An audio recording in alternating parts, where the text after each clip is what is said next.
نحمدک یا اللہ والصلاة والسلام علی رسول اللہ اما بعد فاعوذ باللہ من الشیطان الرجیم بسم اللہ الرحمن الرحیم ما کان محمد ابا احد من رجالکم ولکن رسول اللہ وخاتم النبیین وکان اللہ بکل شیء علیما صدق اللہ تعالی وصدق رسولہ الاعلی۔ صدر زیوکار، مہمانان گرامی و دیگر حاضرین و سامعین، عقیدہ ختم نبوت کی اہمیت کے بارے میں چند معروضات قرآن و حدیث کی روشنی سے پیش کی جائیں گی۔ جناب صدر، عقیدہ ختم نبوت اسلام کا وہ بنیادی اور اہم عقیدہ ہے جس پر پورے دین کا انحصار ہے۔ اگر یہ عقیدہ محفوظ ہے تو دین محفوظ ہے، اگر یہ عقیدہ محفوظ نہیں تو دین محفوظ نہیں۔ قرآن کریم میں 100 سے زائد آیات اور ذخیرہ احادیث میں سے 200 سے زائد احادیث مبارکہ ایسی ہیں جن میں پوری تفصیل کے ساتھ ختم نبوت کے ہر پہلو کو اجاگر کیا گیا ہے۔ جناب صدر، قرون اولیٰ سے لے کر آج تک پوری امت مسلمہ کا اس بات پر اجماع چلا آ رہا ہے، حضور کے بعد نبوت کا دعویٰ کفر ہے، بلکہ امام اعظم ابو حنیفہ علیہ الرحمہ نے یہاں تک فتویٰ دیا کہ اگر کوئی شخص جھوٹے مدعی نبوت سے دلیل یا معجزہ طلب کرے تو وہ شخص بھی کافر ہے۔ جناب صدر، عقیدہ ختم نبوت کی اہمیت کا اندازہ اس بات سے لگایا جا سکتا ہے کہ خلیفہ اول حضرت سیدنا ابو بکر صدیق اور دیگر صحابہ کرام نے ختم نبوت کے لیے جو عظیم قربانیاں پیش کی وہ تاریخ کے روشن صفحات میں موجود ہیں۔ عقیدہ ختم نبوت کی اہمیت کا اندازہ اس بات سے بخوبی لگایا جا سکتا ہے جب جھوٹے مدعی نبوت مسیلمہ کذاب کے خلاف جو مارکہ ہوا اس میں ایک طرف سینکڑوں مرتدین واصل جہنم ہوئے، ایک طرف 1200 صحابہ کرام نے جام شہادت نوش فرمایا، ان میں حفاظ بھی تھے، قراء بھی تھے اور بدری صحابہ بھی تھے جنہوں نے اپنی جانوں کا نذرانہ پیش کیا اور ختم نبوت پر آنچ بھی نہ دی۔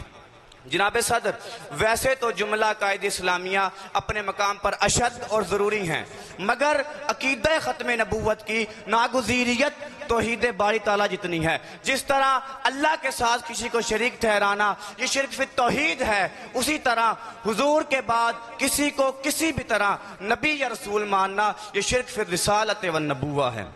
جناب صدر، سورۃ الکوثر کا پس منظر اور شان نزول یہ ثابت کرتا ہے کہ اللہ تعالیٰ نے شان ختم نبوت، عقیدہ ختم نبوت کو قائم رکھنے کے لیے حضور کی اولاد نورینہ کو سن بلوغت تک نہ پہنچنے دیا، بلکہ قرآن میں واشگاف الفاظ کے ساتھ ارشاد فرمایا، ما کان محمد ابا احد من رجالکم ولکن رسول اللہ وخاتم النبیین۔ فرمایا محمد تم میں سے کسی رجل یعنی بالغ مردوں کے باپ نہیں۔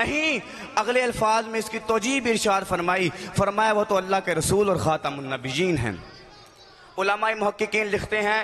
کہ ختم نبوت کے اعلان کے اندر ایک حکمت یہ بھی تھی کہ دنیا متنبع ہو جائے یہ رب کا آخری نبی ہے، یہ دین آخری ہے، اس کے بعد نہ کوئی رسول، نہ نبی، نہ ذلی، نہ بروزی، نہ تشریعی، نہ غیر تشریعی کوئی نہیں آ سکتا، اس لیے کہ رب نے منصب نبوت کو ختم کر دیا ہے۔ جناب صدر، ختم نبوت حضور صلی اللہ علیہ وآلہ وسلم کی امتیازی شان ہے۔ حضور علیہ السلام نے ارشاد فرمایا، میرے اور مجھ سے پہلے انبیاء کی مثال ایسی ہے کہ ایک شخص نے حسین و جمیل محل تیار کروایا لیکن اس کے ایک کونے میں ایک اینٹ کی جگہ چھوڑ دی۔ اب لوگ اس کے ارد گرد گھومنے لگے اور اش کرنے لگے اور کہنے لگے کیا ہی خوبصورت ہوتا اگر یہ ایک اینٹ بھی لگا دی جاتی۔ حضور نے فرمایا، میں وہی آخری اینٹ ہوں، میرے بعد کوئی نبی نہیں آئے گا۔ یعنی قصر نبوت میں جو ایک اینٹ کی جگہ باقی تھی وہ میری آمد سے پوری ہو گئی۔ جناب صدر، 19ویں صدی کے آخر میں بے شمار فتنوں کے ساتھ ساتھ ایک خود ساختہ نبوت کا پودا قادیانیت کی شکل میں ظاہر ہوا، جس کی تمام تر وفاداریاں انگریز طاغوت کے لیے وقف تھیں اور انگریز کو بھی ایسے ہی خود کاشتہ پودے کی ضرورت تھی جن میں الجھ کر مسلمانوں کا دامن اتحاد تار تار ہو جائے۔ اس لیے انگریز نے اس خود کاشتہ پودے کی خوب آبیاری کی اور یہ سلسلہ اب تک جاری ہے۔ مرزا غلام احمد قادیانی کے کفریہ نظریات و عقائد اور بات ملحدانہ خیالات جب سامنے آئے تو علماء اکرام نے اس کا تعاقب کیا اور اس کے مقابلے میں میدان عمل میں تشریف لے کر آئے۔ مرزا قادیانی کی فتنے سے نمٹنے کے لیے انفرادی اور اجتماعی سطح پر کوششیں کی گئی جن میں بہت بڑا کردار علماء اہل سنت کا ہے۔ میں اپنی تقریر کا اختتام اس شعر سے کرتا ہوں: نگاہ عشق و مستی میں وہی اول وہی آخر، وہی قرآن وہی فرقان وہی یاسین وہی طٰہٰ۔